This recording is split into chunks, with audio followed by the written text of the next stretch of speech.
Hello दोस्तों, welcome करता हूं आप सभी का एक बार फिर से हमारे चैनल वासिंग पल में। दोस्तों, आज तारीख हो चुका है 7 जनवरी 2021। बिहार के अपडेट्स जानने से पहले आपसे हम एक सवाल पूछना चाहते हैं। ये जो आप हमारा सेटअप अभी देख पा रहे हो, ये अपग्रेड करना चाहिए या फिर ठीक ठाक है, आप इससे ही काम चला लोगे? तो चलिए वीडियो को शुरू करते हैं। बहुत लेटेस्ट अपडेट निकल कर आया यहाँ पर धान खरीद को लेकर, चावल खरीद को लेकर, और जो बसों में एप्लीकेशन के माध्यम से आप टिकट बुक कर सकते हैं, साथ ही IRCTC में ट्रेन को लेकर। और यहाँ पर आपको बता दें, जो बिहार में आत्मनिर्भर बिहार के तहत एक पावर ग्रिड बन रहा है, उसको लेकर। तो वीडियो शुरू से अंत तक ज़रूर देखिएगा, इन्फॉर्मेशन आपके काम का ही है। चलिए। तो फ्रेंड्स, आप देख सकते हैं कटिहार में बिहार का 765 केवी क्षमता का दूसरा सुपर ग्रिड बनेगा। जी हां, कटिहार के कोढ़ा में एक उच्च क्षमता का सुपर ग्रिड बनने जा रहा है। इसकी क्षमता 765 केवी होगी। केंद्र सरकार ने इस सुपर ग्रिड के निर्माण को हरी झंडी दे दी है। इतनी क्षमता वाला यह बिहार का दूसरा सुपर ग्रिड होगा। इस ग्रिड से बांग्लादेश तक ट्रांसमिशन लाइन का भी निर्णय होगा, जिससे बांग्लादेश को बिजली दी जाएगी। वहीं बिहार 3 देशों से कनेक्टिव वाला देश का पहला राज्य होगा। ऊर्जा मंत्री बिजेंद्र प्रसाद यादव ने बुधवार को ऊर्जा भवन में उक्त जानकारी देते हुए बताया कि इस परियोजना पर 4,300 करोड़ रुपए खर्च होंगे। कटिहार में इस सुपर ग्रिड के निर्माण के बाद उत्तर बिहार की ट्रांसमिशन क्षमता बेहतर होगी, साथ ही पूर्वोत्तर भारत से बिहार की कनेक्टिविटी भी बढ़ जाएगी। 765 केवी क्षमता वाला बिहार का यह दूसरा सुपर ग्रिड होगा। गया में भी इतनी क्षमता वाला एक सुपर ग्रिड है। बिहार की पहले से ही नेपाल और भूटान से इंटरनेशनल कनेक्टिविटी है। बता दें कि सबसे अधिक 1200 केवी क्षमता का सुपर ग्रिड पहले से मध्य प्रदेश के बीना में है। इस सुपर ग्रिड के निर्माण से पूर्व बिहार के ग्रिडों पर बोझ कम होगा। 18वीं इंडिया बांग्लादेश की संयुक्त स्क्रीनिंग कमेटी के पावर सेक्टर की संयुक्त वर्किंग ग्रुप की बैठक में 765 केवी क्षमता वाले सुपर ग्रिड निर्माण पर सहमति बनी है। बांग्लादेश ने बिहार होकर बिजली लेने की इच्छा जताई थी। इसके बाद कटिहार में सुपर ग्रिड के निर्माण का फैसला किया गया। इसका निर्माण पावर ग्रिड ऑफ इंडिया करेगा। केंद्रीय ऊर्जा मंत्रालय ने इस योजना पर काम शुरू करने के निर्देश पावर ग्रिड को दे दिए हैं। निर्माण दिसंबर 2022 तक पूरा करने का लक्ष्य है। इससे 1500 से लेकर 1600 मेगावाट बिजली भेजना संभव हो सकेगा। इसके लिए करीब 150 एकड़ जमीन की जरूरत होगी। इसमें करीब 20 एकड़ जमीन भविष्य की विस्तार योजना के लिए रखी गई है।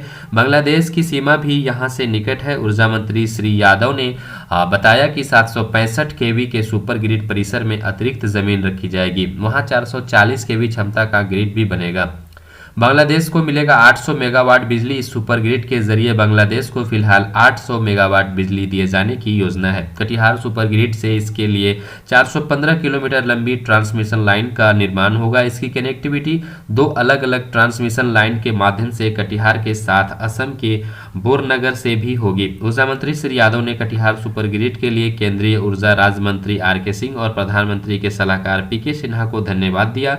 कटिहार से बांग्लादेश के पार्वतीपुर के बीच 177 किलोमीटर लंबी ट्रांसमिशन लाइन का निर्माण होगा। इसका 127 किलोमीटर लंबा हिस्सा भारत में और 50 किलोमीटर बांग्लादेश की सीमा में होगा।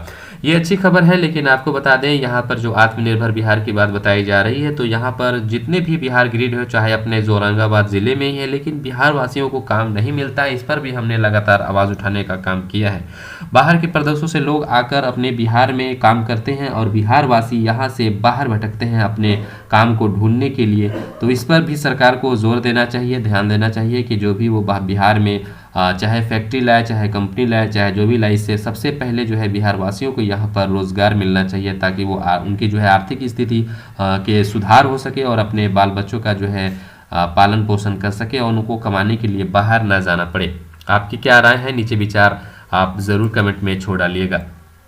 और यहाँ पर दूसरा अपडेट की बात करें तो चावल खरीद दर तय नहीं कर सका है केंद्र। परेशानी थोड़ा बढ़ गई है। राज्य में धान खरीद में तो तेजी आ गई, लेकिन केंद्र सरकार ने अब तक इस साल का चावल CMR का रेट जो है तय नहीं किया। अब तक लगभग 9 लाख टन धान खरीद हुई। 28 जिलों ने लगभग 75,000 टन CMR भी जमा कर दिया है, लेकिन नई दर के बिना पैक्सों को भुगतान नहीं हो पा रहा है। किसानों का पैसा नहीं रुके, इसके लिए राज्य खाद्य निगम ने सभी जिलों को न्यूनतम समर्थन मूल्य के अनुपात में ही चावल का भुगतान करने का आदेश दिया है। अब राज्य खाद्य निगम का यह पत्र पैक्सों के लिए किसानों के दोहन का बड़ा हथियार बन गया है। पत्र में इसकी चर्चा नहीं है कि केंद्र से नई दर दर तय होने पर पैक्सों को शेष राशि का भुगतान किया जाएगा। लिहाजा पैक्स किसानों से ट्रांसपोर्टिंग व मजदूरी के रूप में पैक्सों की कटौती करने लगे हैं। अगर कोई सवाल करता है तो उसे निगम का पत्र दिखा देते हैं।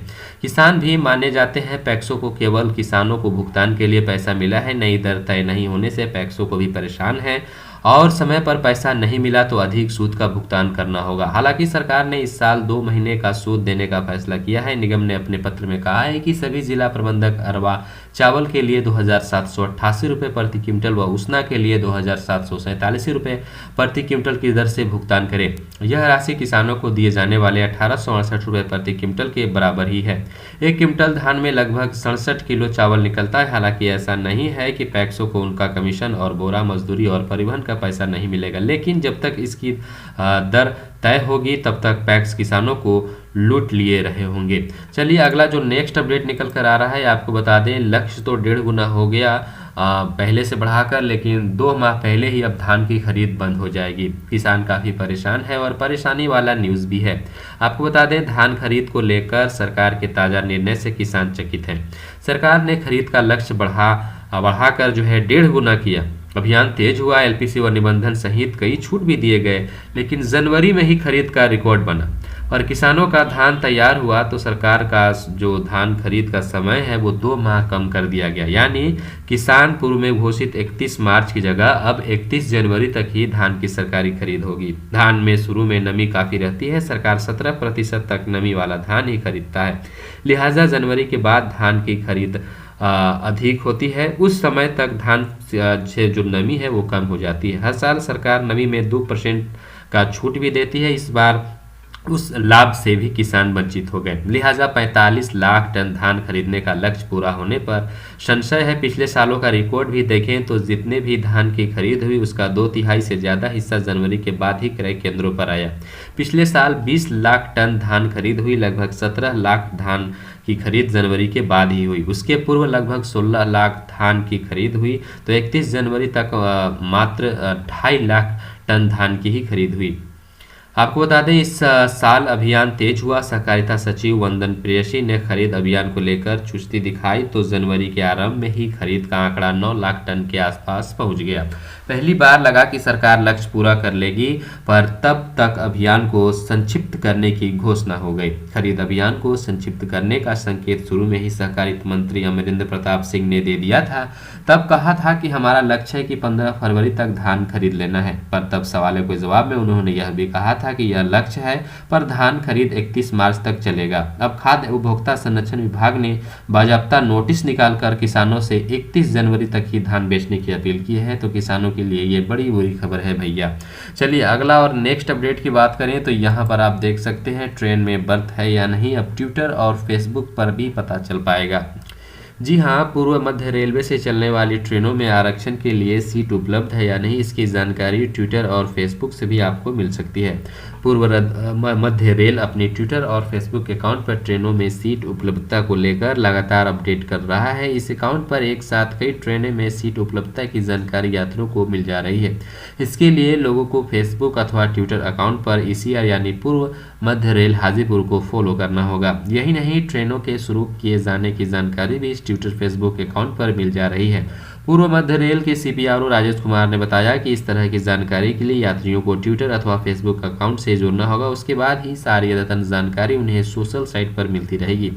बताया कि ट्विटर और फेसबुक पर पूर्व मध्य रेल के हज़ारों फॉलोवर्स हैं जो इसकी जानकारी का लाभ उठाते हैं। तो भैया आपके पास अगर फेसबुक या ट्विटर है, चलाना जानते हैं तो आप इसकी जानकारी उठा सकते हैं। मुझे नहीं लगता कि बिहार में बहुत सारे अभी गरीब किसान भाई हैं, क्या हमारे भाई हैं, बहन हैं, माता हैं, जिनके पास मोबाइल ही ना होता, सिंपल मोबाइल होता है, तो वो कहाँ से यहाँ पर इसका लाभ उठा पाएंगे। बहरहाल अगर आपके पास एंड्रॉयड मोबाइल है, ट्विटर और फेसबुक चलाना जानते हैं तो आप पूरा लाभ जो है उठा सकते हैं।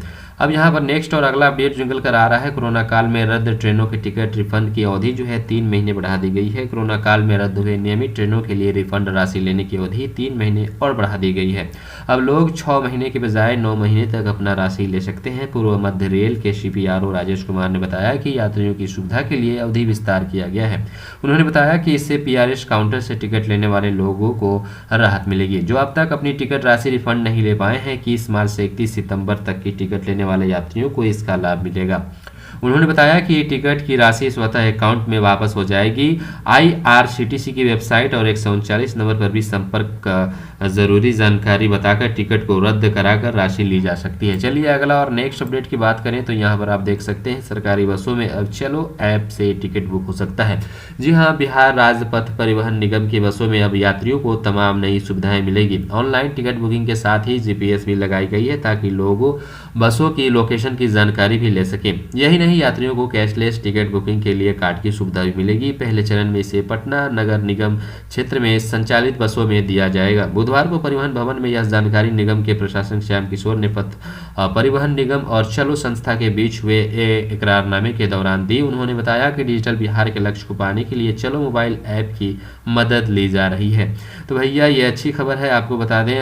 और नेक्स्ट जो अगला अपडेट निकल कर आ रहा है, बालू पत्थर का लाइसेंस अब ऑनलाइन भी आप प्राप्त कर सकते हैं। खान एवं भूतत्व मंत्री जीवेश कुमार ने बुधवार को विकास भवन में विभाग द्वारा निर्गत किए जाने वाले स्टॉकिस्ट लाइसेंस की ऑनलाइन आवेदन प्रक्रिया का शुभारंभ किया। उन्होंने बताया कि विभाग की वेबसाइट पर दिए गए लिंक पर ऑनलाइन आवेदन किया जा सकेगा। रिन्यूअल के लिए 2000 और नए आवेदन के लिए 10,000 शुल्क जमा करने की उसकी रसीद अपलोड करनी होगी। 7 दिन के अंदर आवेदन की जांच करके मुख्यालय से उप निदेशक स्तर के अधिकारी द्वारा लाइसेंस जारी किया जाएगा। यह प्रक्रिया बालू के स्टॉकिस्ट लाइसेंस के साथ साथ पत्थर के लिए भी रहेगी।